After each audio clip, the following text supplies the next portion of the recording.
Du lytter til Sundhed og Sammenhæng, en podcast om alternativ behandling, om mennesker, behandlinger og sundhedspolitik.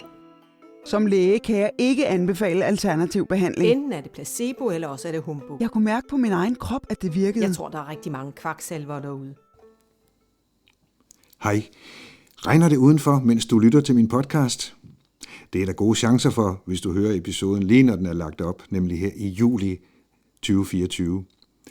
Men uanset hvornår du lytter, så inviterer jeg dig nu med på en lille rejse i tid og rum til en optagelse, jeg lavede i 2017 i Prag, men som ikke har været sendt før eller bragt før. Der mødte jeg en amerikansk forsker, en af dem fra det dårlige selskab.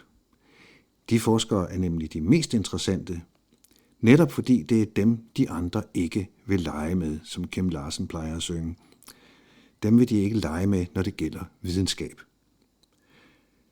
Han forsker i det, der ifølge videnskaben ikke kan eksistere, og som derfor betegnes som humbug eller pseudovidenskab, hvis man kigger på det.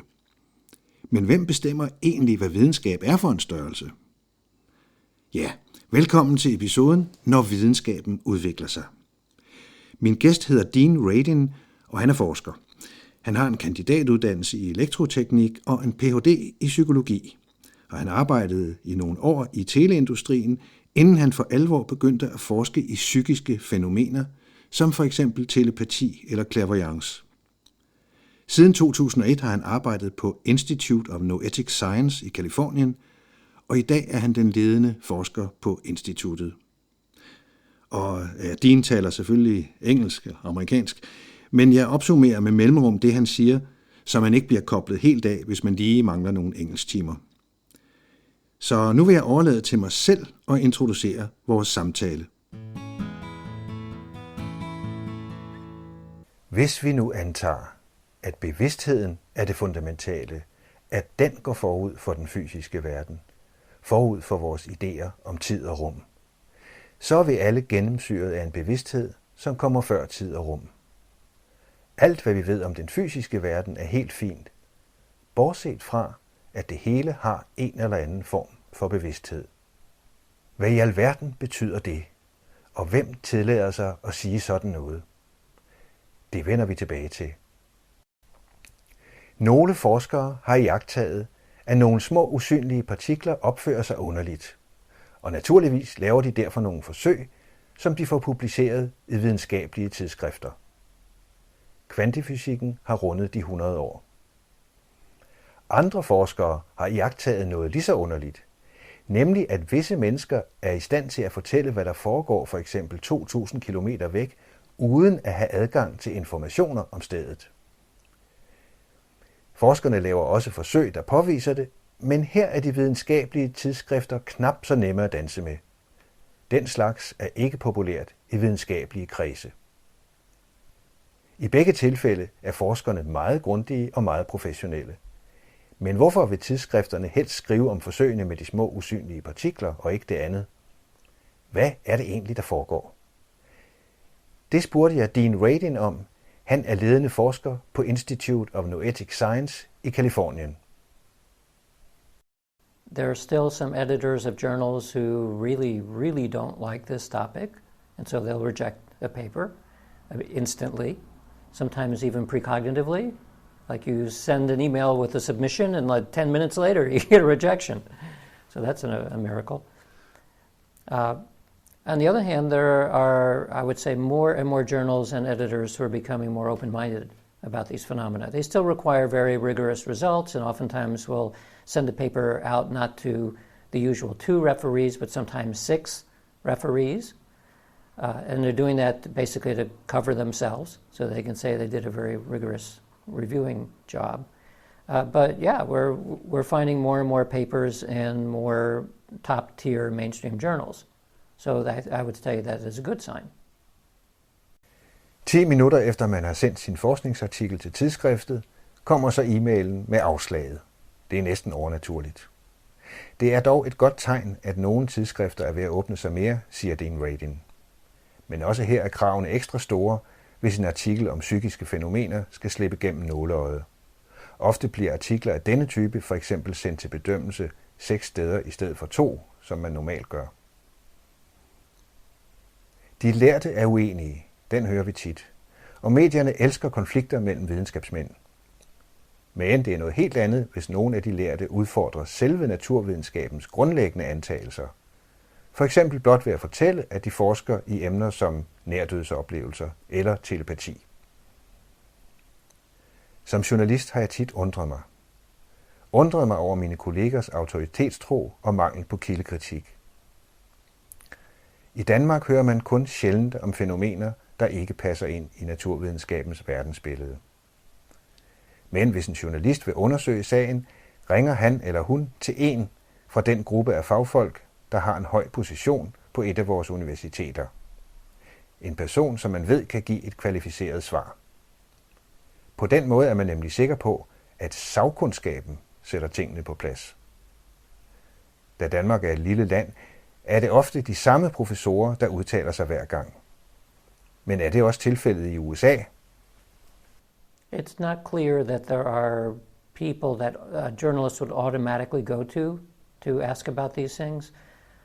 There are a number of, might say, public celebrity scientists who are often talked to.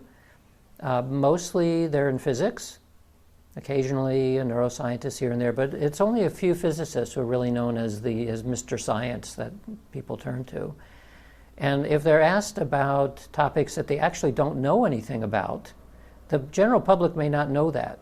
I mean, from the general public point of view, they would say, well, a scientist knows everything. So if somebody is a big-name scientist and they're on the media all the time, then we'll just ask them about anything.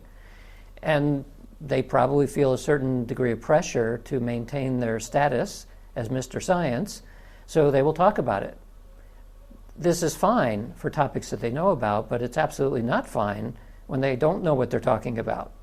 And the journalist doesn't know any better. So I think it's probably not the case, being U.S. being a much larger country, there's lots of people you can go to talk about these topics. One hopes that in talking about anomalous phenomena, like psychic phenomena, that they go to people who actually know what they're talking about. Some do, some don't. Det er altså typisk nogle akademikere, som er kendt fra medierne, journalisterne henvender sig til, især fysikere. De bliver ofte spurgt om noget, de ikke har forstand på, men det ved hverken befolkningen eller journalisterne. Der er en tendens til at betragte forskere som orakler på alle områder. Din rating har blot det håb, at journalisterne henvender sig til nogen, der ved, hvad de taler om, når det gælder psykiske fænomener. I både Danmark og USA afviser de etablerede autoriteter blandt forskerne sådan nogle uortodokse teorier og iagttagelser som svindel eller pseudovidenskab. Har deres udsagn stor indflydelse på den offentlige opinion? Of course.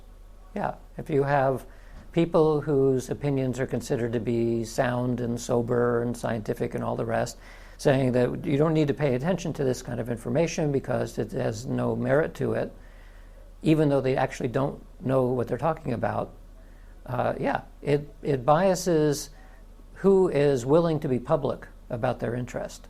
It also biases which funders are willing to be identified with or associated in any way with funding this kind of information.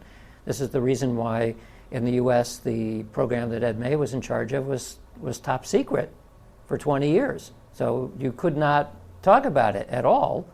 That allowed it to continue. To this day, I talk to many mainstream academics who almost always will say after our conversation, don't tell anybody that I've been talking to you. Because they know very well what the taboo is like in the academic world, and you're not supposed to talk about these things. Or at least that's a perception. All it needs to take is a number of courageous people to start saying, I think there might be something to this. And then a lot of people will come out of the woodwork and say, I have an interest in that too, but they'll only do it when there's safety in numbers.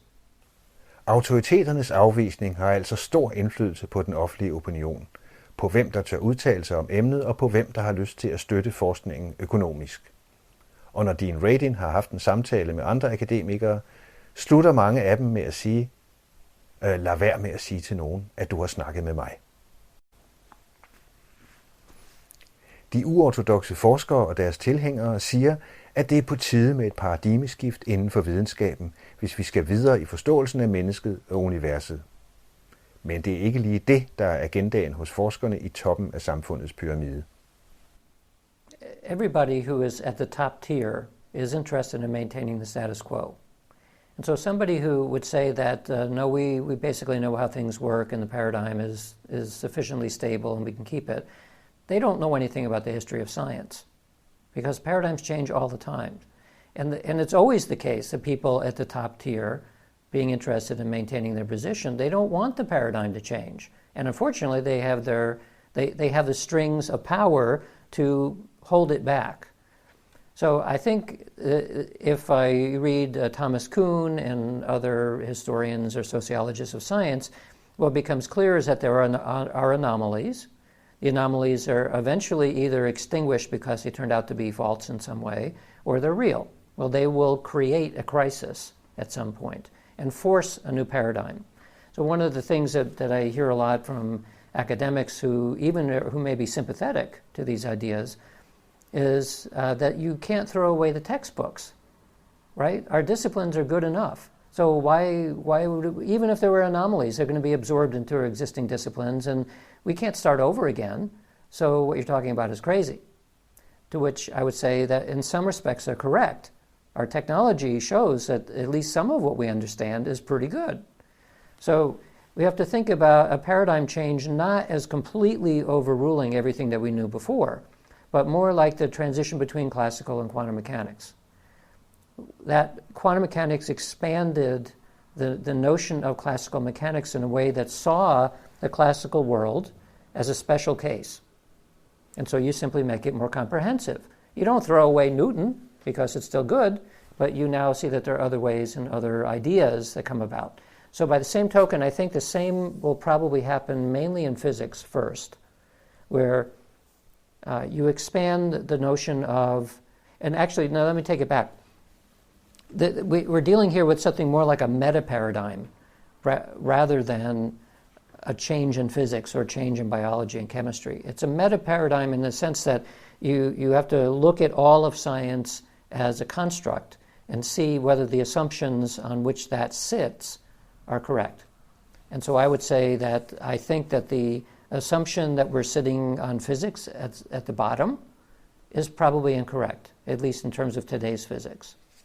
And that will then create a paradigm change where my guess is that consciousness is actually fundamental in some way. It is below physics in terms of the hierarchy of how we carve up the world.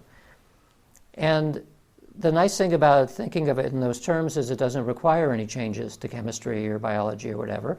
It expands their scope. It also expands the scope of physics. And then more importantly, it changes the fundamentals on which everything sits. If you do that, this is a radical change in a sense because it's changing our knowledge pyramid. But on the other hand, if you make that change, you don't have to throw away any of the textbooks, and suddenly what was seen as anomalous, primarily mystical and psychic experiences, they suddenly make a whole lot of sense.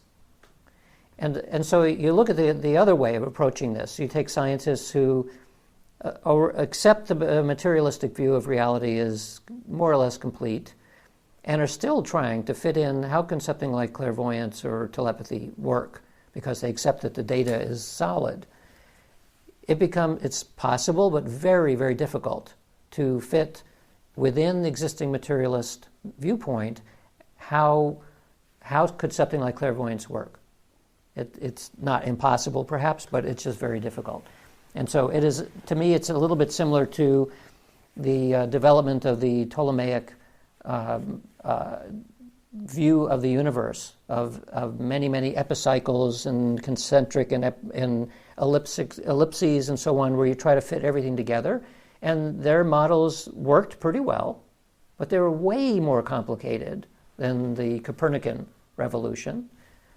So I think we're going to end up with something like that. There'll be a revolution that'll make things very different in one way and yet very simple in another. Sidder man højt oppe i den videnskabelige pyramide, har man ikke lyst til at afgive magten, men hævder tværtimod, at videnskaben fungerer godt nok, som den er. Men den slags folk ved åbenbart intet om videnskabens historie, at den hele tiden har udviklet sig og altid vil gøre det. Hver gang man finder fænomener, som ikke stemmer med det, man er vant til, resulterer det før eller siden i en krise, som til sidst vil gennemtvinge et paradigmeskift, siger Dean Radin. Man kan da ikke bare smide lærebøgerne væk, siger selv nogle af dem, der er positive over for det nye. Og det unormale kan nok indpasses i den eksisterende videnskab, siger de. Men Dean Radin forestiller sig da heller ikke et paradigmeskift, hvor alt skal smides ud, og vi skal starte helt forfra. Han tror mere på et skift, eller dengang kvantefysikken så at sige udvidede fysikkens verdensbillede. Der smed man jo heller ikke Newton ud. Radin ser det mere som en justering af de grundlæggende antagelser, hele videnskaben hviler på. Den antagelse, at fysikken er det basale, er sandsynligvis ikke korrekt. I stedet mener Dean Radin, det vil vise sig, at bevidsthed er det mest fundamentale. Det gode ved det er, at det ikke kræver ændringer i for eksempel kemi eller biologi. Det er blot en udvidelse af videnskabens horisont. Det vil være en radikal ændring, i det den ændrer vores videnspyramide, men på den anden side vil for eksempel psykiske fænomener pludselig være meget nemme at forklare. Måske kunne man med komplicerede forklaringer få clairvoyance til at passe ind i det eksisterende videnskab. Men Radin sammenligner det med, da man havde det ptolemaiske verdensbillede af universet, som var uhyre indviklet og som blev afløst af Copernicus' meget mere enkle teorier. Ændringen vil nok indeholde noget, der er meget anderledes, men samtidig vil det hele også blive meget mere enkelt. Enkelt. Det lyder jo meget simpelt, men kan man virkelig få ting som clairvoyance eller nærdødsoplevelser til at passe ind, uden at vende op og ned på hele videnskaben? Well, if you are trying to fit what looks like an impossible phenomena into today's scientific worldview, it could look as though you would need an extremely radical change in that worldview in order to allow something like clairvoyance to exist. But what I'm proposing then is actually an expansion of the scientific worldview, which keeps everything that we currently know exactly the same with one new assumption. Because after all, everything that we know are based on assumptions, and we know that we don't know everything, so something's going to change. So the change I would propose is, as more and more scientists are beginning to entertain, at least the notion of panpsychism. And these are scientists who are wondering about what is this strange quality of this inner experience that we have? How could inner experience, which seems to be non-physical, doesn't have a physical measurement to it, how does that come about out of the physical brain? So this is a problem that neuroscientists and everyone else has. The neuroscientists assume that the correlations between inner experience and brain activity, that correlation, which is there, is actually causation from the brain to create consciousness. Well, that's an assumption. Maybe it's the other way around. Maybe consciousness creates the brain in some way. So that's a radical switch in a sense, but in another sense it really isn't. Because the assumption that brain gives rise to consciousness is that. It is an assumption. So since we know that assumptions are always subject to being questioned, let's play with that a little bit and look back at this very long history of the possibility that everything is sentient to some degree. That's basically what panpsychism says. Or even take a larger step and say that the only thing that anyone will ever know is due to your awareness, which makes consciousness fundamental. Everything. Like if we were not aware of anything, by definition, we wouldn't be aware of anything. There'd be no science, there'd be no nothing, anything. So you entertain the idea that consciousness is fundamental. That means that it is prior in some way to the physical world, which in turn means that it is prior to our concepts of space and time. If that's true, then we're all permeated with some kind of awareness that is before space and time. They'll just assume that assumption is true. We also then assume that somehow that stuff turns into the physical world, and that turns into chemistry and biology and so on. So all the rest of the world as we see it is still perfectly fine, except it all has some kind of awareness filtered through the whole thing we enjoy awareness of a certain kind because our brain and body are particularly suited for that. So now we say, okay, if all of that were true, and by the way, that doesn't change anything that we currently know about science, just changes a few assumptions, then if somebody said, sometimes I have a feeling like I'm connected with somebody at a distance, or I get an image of something at a distance. What they're talking about is an internal experience, consciousness, which is transcending space and time in some way. Well, if you recall, I was saying that our base assumption now is that consciousness is at the bottom somewhere, and it's prior to space-time. So that means that all experience is before the constraints of the physical world, in which case it shouldn't be too surprising that occasionally your experience will transcend space-time, because that's the strange part of any kind of mystical or psychic experience. So in one stroke, by changing an assumption about the nature of consciousness, suddenly all psychic phenomena, all of the mystical experiences, any transpersonal experience, it fits in actually quite easily, because it's talking about the nature of what consciousness is about, which at least a part of it is your awareness. Det kan godt lyde, som om vi behøver en meget radikal ændring af vores verdensbillede, hvis der skal være plads til sådan noget som clairvoyance. Men det Radin foreslår er en udvidelse af det videnskabelige verdensbillede, hvor alt det, vi ved i dag, vil være uændret, bare med en ny antagelse. Al videnskab bygger jo på antagelser. Hvis vi nu antager, at bevidstheden er det fundamentale, at den går forud for den fysiske verden, forud for vores idéer om tid og rum, så er vi alle gennemsyret af en bevidsthed, som kommer før tid og rum.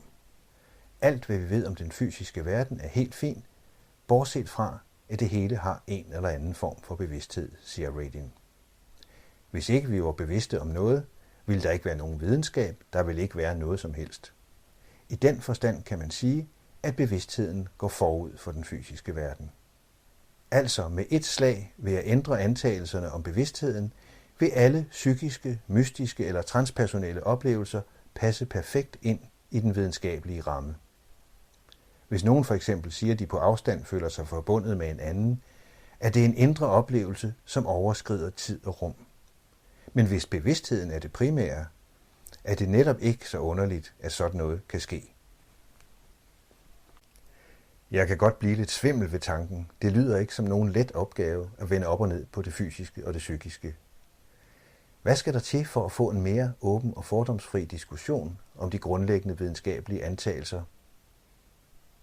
What is needed is for academic freedom to be taken seriously. That's what's needed. But it also creates a constraint. While academic freedom is usually subscribed to by most universities, in reality it's not true. That you're allowed to talk about certain things and you're simply not allowed to talk about other things. So that means that the idea of academic freedom is great, but it doesn't work very well. The other thing is that because science and even scholarship too, it carves up the world into specialties. So if you might be a biologist, but if you're not a biochemist, you don't talk to each other. Even adjacent disciplines oftentimes don't talk to each other. And I've even heard when I was at Princeton, I remember talking to somebody in psychology about some interesting work going on in computer graphics. And the response was from the psychologist was that they don't pay any attention to that. And I said, well, why not? Because it's like overlapping what you're doing. It had to do with visual perception. They said, well, no, there's no value in it. And I was taken aback. What do you mean there's no value in it? Well, I didn't want to get him angry to have to explain everything, but ultimately it was that the value is what you can publish in the journals that you publish in. You can't go cross disciplines. It's not allowed. So this means that lots and lots of interesting things that fall in the cracks between disciplines are not studied because you cannot study it. And even things where you can see obvious connections that people are doing similar things in different disciplines, you'd say, well, you guys ought to collaborate because maybe you could learn something from each other. Cannot do it. So that's a problem. That's a big problem in the academic world. And many academics even recognize it as a problem, but nobody knows how to fix it. So typically what happens is you have new institutes that are developed and new centers for the study of something or other that is designed to pull together multidisciplinary groups. Sometimes they work and sometimes they don't. So, in my experience, most scientists and most academics of all stripes are very, very interested in things like mystical experience and psychic experience for the simple reason that it happens to them. But then they're also put in a position where they're not allowed to talk to anybody about it. So it forces people to become schizophrenic and to become compartmentalized in what they talk about, and they can end up being very depressed as a result. I know, in fact, most of the academics I know have had very nice careers in academia, cannot wait to retire to do what they want to do. And that's a pretty sad statement. Den akademiske frihed skal altså tages alvorligt. I dag fungerer den ikke særlig godt, siger Radin. Det bliver heller ikke bedre af, at forskerne deler verden op i specialer, hvor de ikke taler sammen på tværs. Og præsenterer man en forsker for noget, der er interessant, men ligger lidt uden for området, risikerer man at få at vide, at det ikke har nogen værdi, hvilket faktisk betyder, at forskeren ikke kan skrive en artikel, der fremmer karrieren. Resultatet er, ifølge Radin, at der er en masse fænomener, man ikke kan forske i, fordi de så at sige lander mellem to stole. Mange forskere kan godt se det, men de aner ikke, hvad de skal gøre ved det. Din Radins erfaring er, at de fleste akademikere er meget interesserede i psykiske fænomener, af den simple grund, at de selv har oplevet det. De kan bare ikke tale om det. De fleste, han kender med gode karrierer, kan næsten ikke vente med at gå på pension, for så kan de gøre, hvad de vil. Det er en sørgelig historie, siger han. Det var alt fra Dean Radin, ledende forsker på Institute of Noetic Science i Californien. Vil du vide mere om instituttet, kan du gå ind på noetic.org, altså noetic.org. Men pas på, hvis du er videnskabsmand eller kvinde, så kig der først over skulderen og se, om der står en kollega bagved. Ja, og i Danmark skal man vist også lige sikre sig, at der ikke er en kollega, der kigger med. Men det pudsige er, at de fleste videnskabsmænd er fascineret af de psykiske fænomener, og at det er dokumenteret, at over 90% af forskere og ingeniører personligt har oplevet et eller flere af de her mærkelige fænomener. Så angående de 90%, så kan du tjekke diverse links, der er i mine show notes.